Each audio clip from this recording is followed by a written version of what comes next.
আপনাদের অফিসার মারে আর আমরা কান্না করি, আর আপনাদের একটু কিচ্ছু লাগে না। অবাক করার মতো। আপনাদের উপরে আমরা খেপতে পারি না কেন?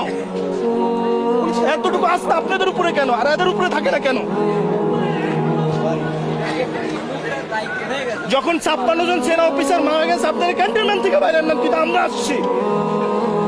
আসছি আমাদের দেশের জন্য।